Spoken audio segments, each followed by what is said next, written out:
Hello.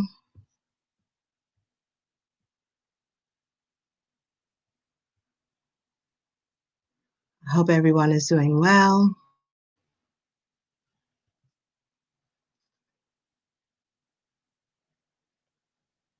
And I hope everybody can hear me. If you are in the chat, welcome. If you can hear me, please let me know.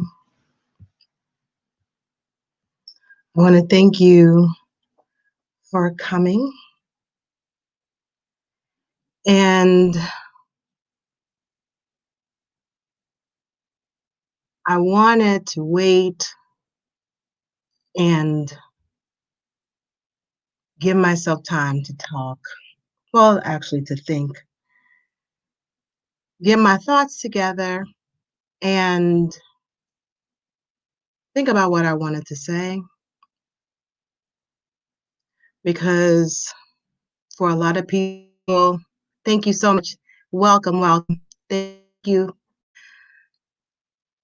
I have some things to say, and believe it or not, this is going to be a very different live one than you've been on my channel and have heard me before. This might be a little bit different. There may be some language that you may not be used to me hearing. Me saying that might be a little bit different. Just all depends on how I'm feeling. I've calmed down quite a bit because, truth be told, you really can't be heard when you're screaming and yelling, and I really want to be heard. I titled this, Rita, Get Your Healing. And I don't make a point of naming content creators because a lot of times I don't think the person matters, because I believe that the situation is what matters. But in this case, the people matter. And I just want to say that I'm saying this with a lot of care and consideration, but I'm also saying this with a lot of passion. Hey, Michaeline. Saying this with a lot of passion. I'm saying this impassioned, and I'm saying this with a lot of frustration for many reasons. I hope I get to say everything I want to say. We all know the story. We all know the three women involved: Rita's mother, and Lala. And we know that the outcome is that Lala is safe.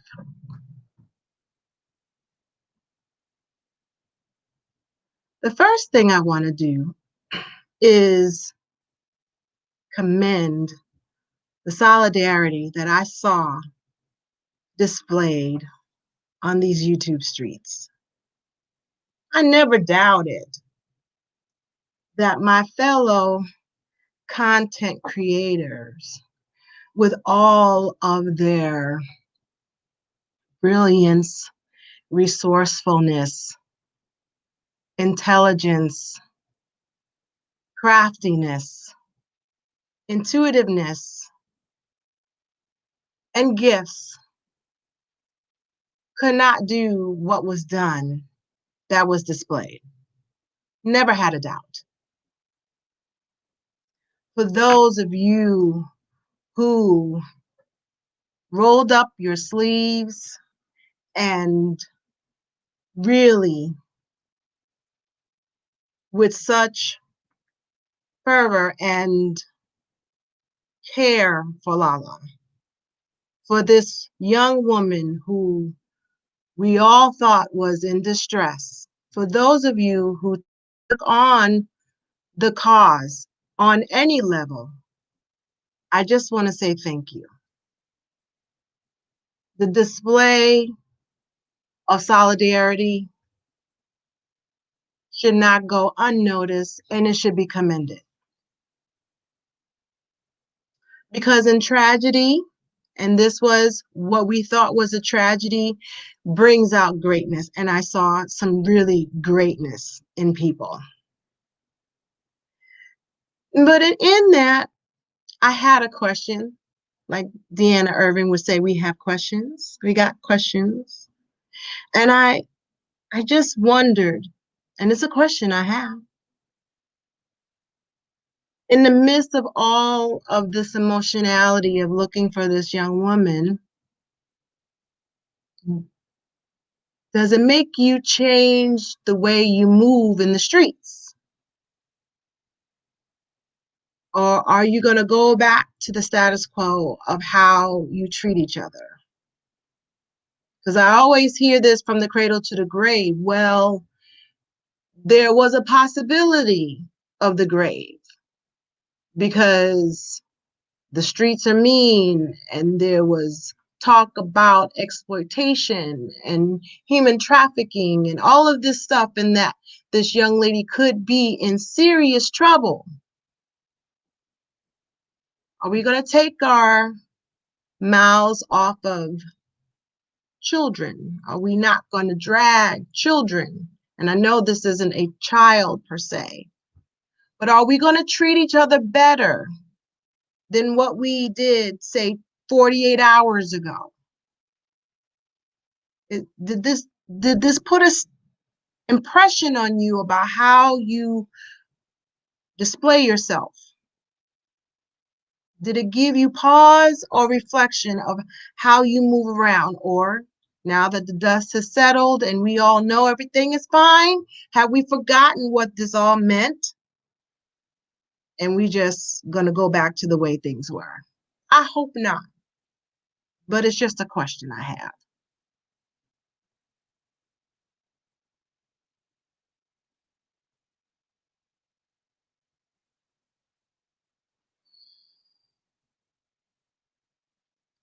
We have a problem.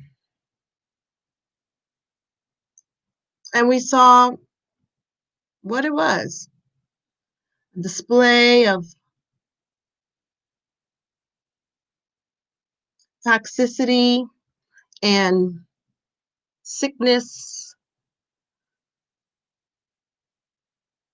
that we got a front row seat that frankly makes me sick. Because see, I'm 50 years old, and the thing about it is that as I've gotten older, I don't necessarily feel like I've gotten wiser. Because see, when you're 20, you think you know everything. But when you hit about 50 and 60, you start realizing you don't really know much. You know some things, but I do know that there are some broken, fractured people. And I try to give people some grace because most of us are just trying to make it through, trying to make it by. And then there's just some people that just don't want to do better, be better. They just don't want to do anything. So let's talk about that.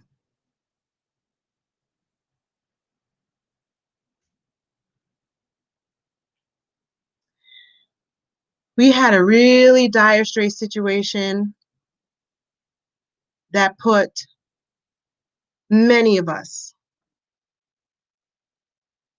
it was all we could talk about, all we could think about, consumed us. Some it brought out the best, some it brought out the worst.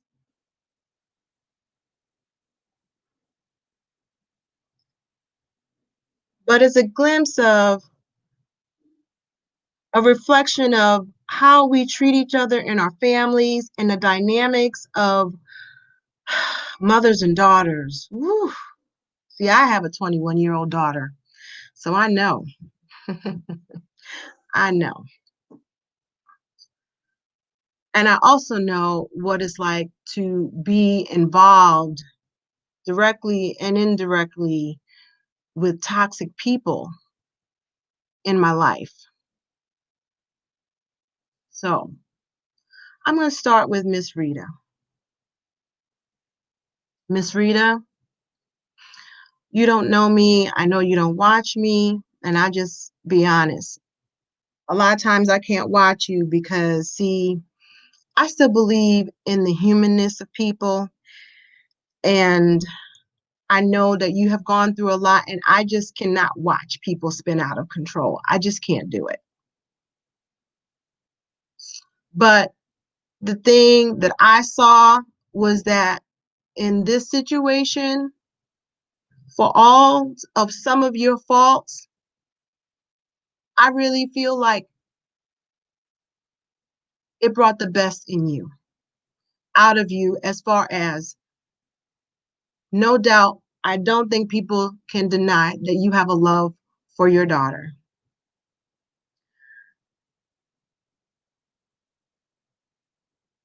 But Miss Rita, I would implore you to work on yourself and get your healing. Because, see, here's the thing, and I'm going to tell Miss Lala the same thing. Rita, you have other children that you still need to mother, and you need to get your healing. And I can tell you that sometimes that you don't get the parents that you should have had, that you wanted to have, and sometimes you have to go and get your healing and mother yourself. And that's really just the bottom line.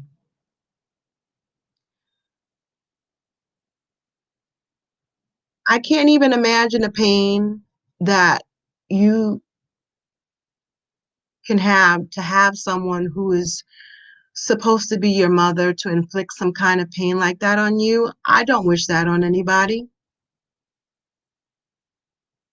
And I really hope that through all this, that you have a moment to sit back and you have some revelation and you get your healing. You get your healing because you have other children that need you, and you need to heal yourself and be strong so that when it's time and Lala can be a little older, that she can get Rita the mother that she needs, because Lala still needs mothering down the line.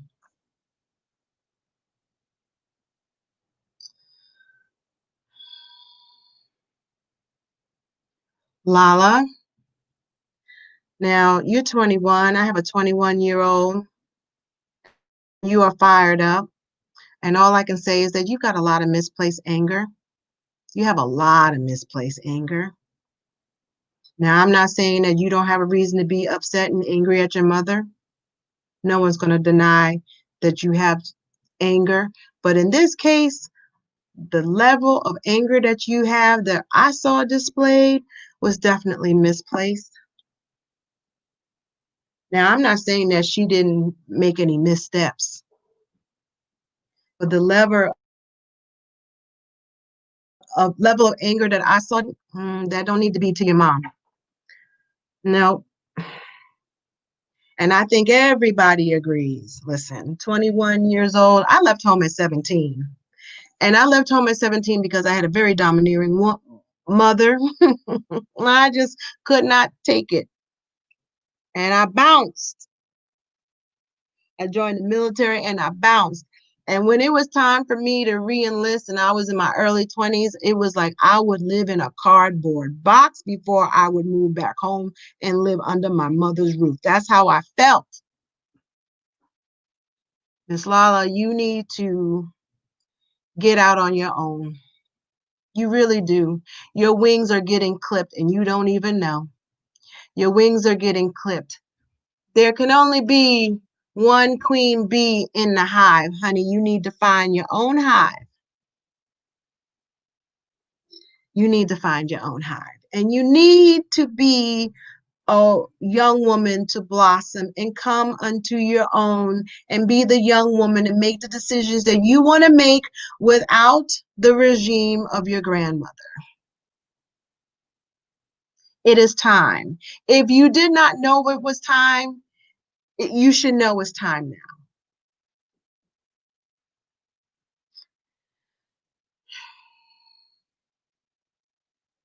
Miss Lady.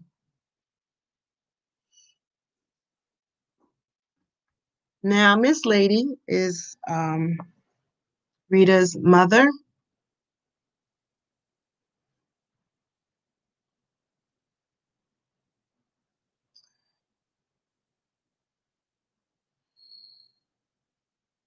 I'm really trying to choose my words.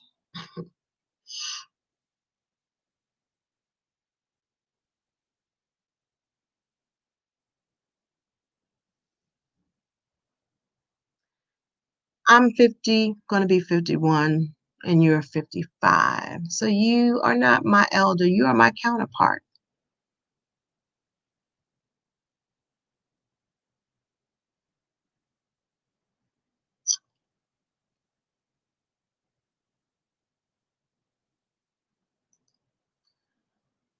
I don't even understand. I don't even understand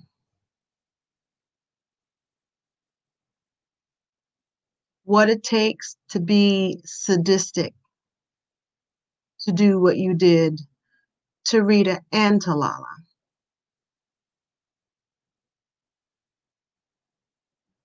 And see,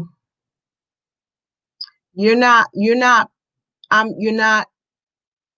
not buying what you're selling, Miss Lady.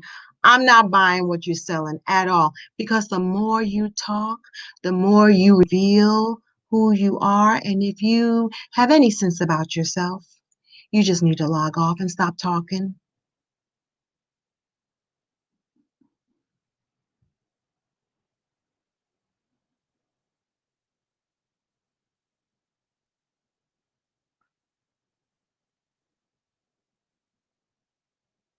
Because, see, I didn't see a mother that went, now that we know all the information that rolled out, that was not a mother, grandmother going to Rita. That was a sadistic woman going to Rita. And I don't know what hair you had up your ass that morning, but that day, that morning, you just decide you just want to fuck with Rita because what else could it be? What else could it be? When, according to Lala, you always knew where she was, 4 minutes away, you could walk, hop, skip, and jump, but yet you go to Rita knowing where the young lady was, and then have the indignation to be mad at us. I find that funny because, see, you broke the cardinal rule about lying.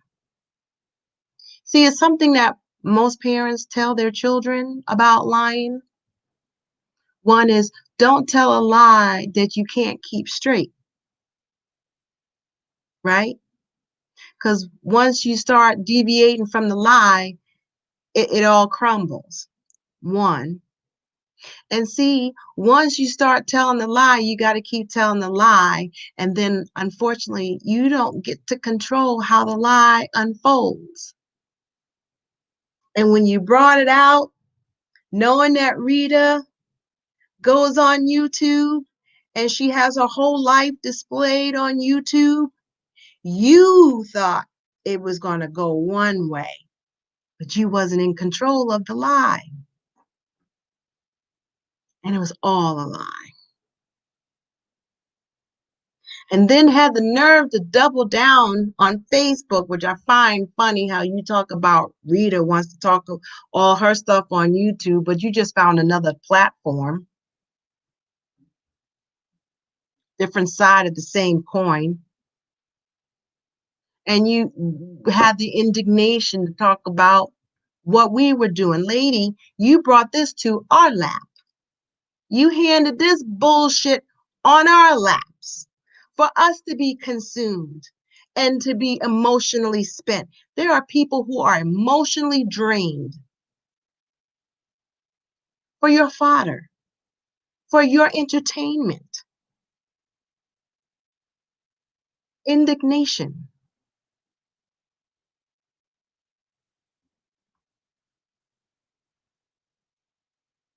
And what pisses me off about you, Miss Lady, is that you are the stereotypical prototype of what Tommy Sotomayor and other people like him have platforms talking about women, Black women. You are the epitome of what he talks about.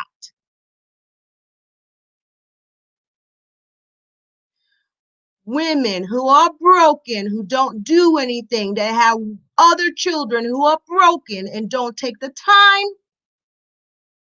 to fix themselves. And you just have a carcass and a legacy of broken people.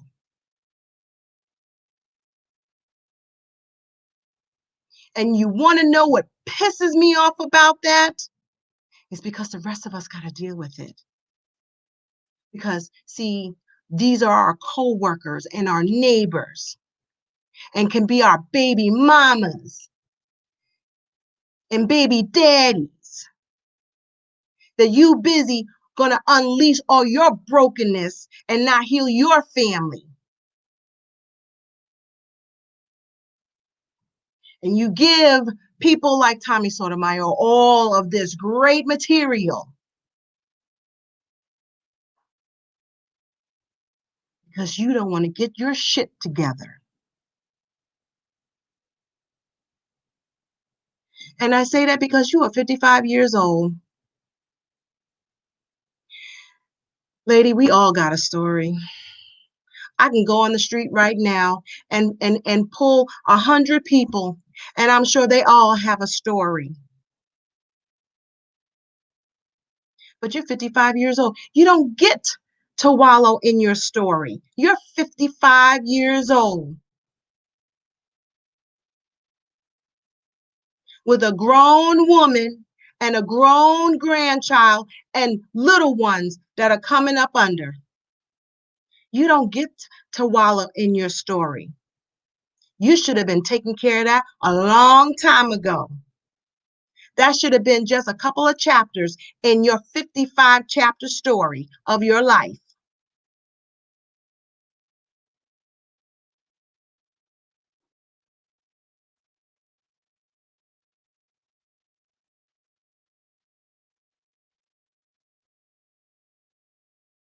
Because that doesn't make any sense.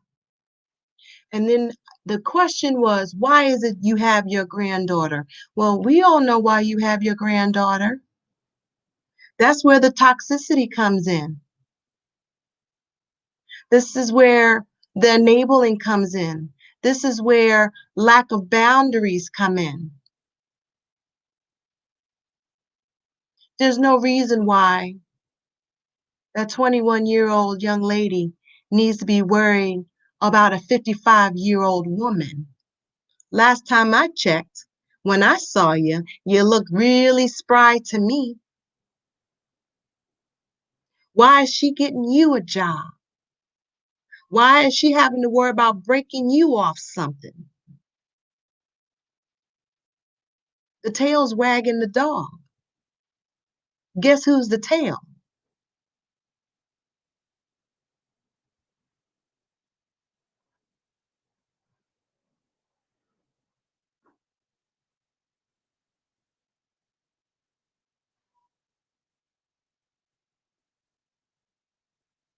Now, I do believe that as long as you have breath and you have the will to change, you will. But I don't think you want to change because based on what I saw, you don't want to change. You double down.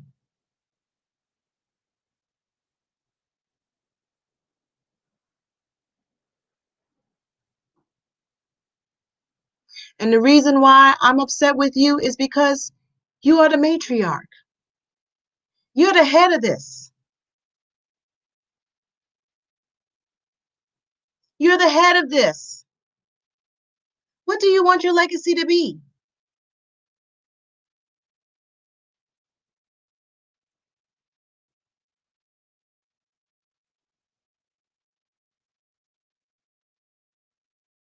I really hope that instead of being mad and blaming everybody else, you take some accountability because that's what you really need to do. You really need to take some stock and take some accountability in you. In you.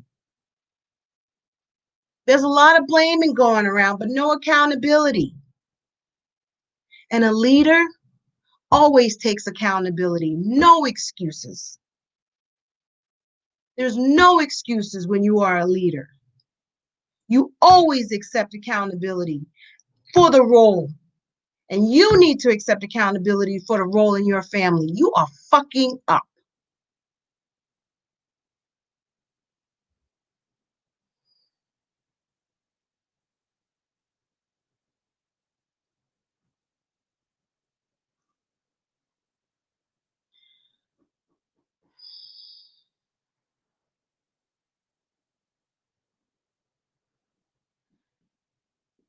I really hope that, Rita, you get your healing. I really hope that you take the time to heal yourself. You deserve it. You have children that you need to take care of. I ain't going to tell you what to do with your man, but you really need to make yourself a priority. And I do believe in boundaries. What Miss Lady did between Rita and Lala is parental alienation. It's parental alienation. And it's wrong. Now, I'm not saying that the family cannot heal, but I do believe that everybody needs to go in their own corners and they need to find their own healing. They need to make themselves whole. I do believe that there needs to be some strict boundaries. I could not. If my mother did to me what Miss Lady did to Rita, I could not go back to that person. I could not be vulnerable to that person because that person hurt me.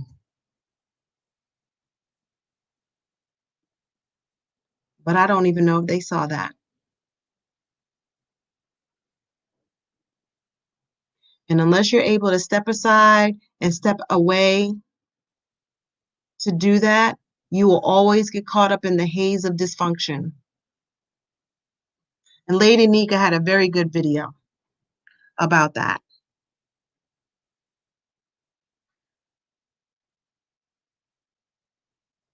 And in the midst of all that, I really hope that watching all of this unfold,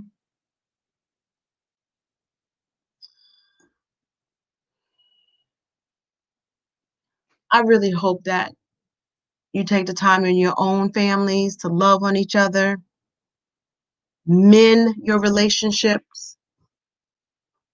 Life is fleeting. If nothing was learned, one in a moment you thought that someone's life was hanging in the balance and things were left unsaid. If you even feel that way in your own family, mend those fences. Reach out to your family. You never know what the next day may bring. Your breath may be the last breath, their breath. You don't know. Time is too short. We got what, 68 days left until this year is ending? And some of us may not even make it to 2021. This has been a trying time for many of us for 2020. It's been trash for a lot of people. A lot of people have gone through a lot of heartache.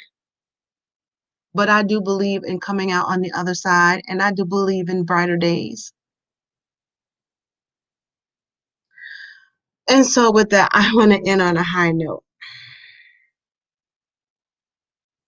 I don't know if I said everything I wanted to say, but I said what I needed to say at the moment. And I'm going to end as I always end. Take care of yourself and each other.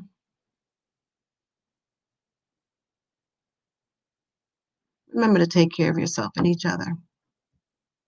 I hope to talk to you soon. Bye.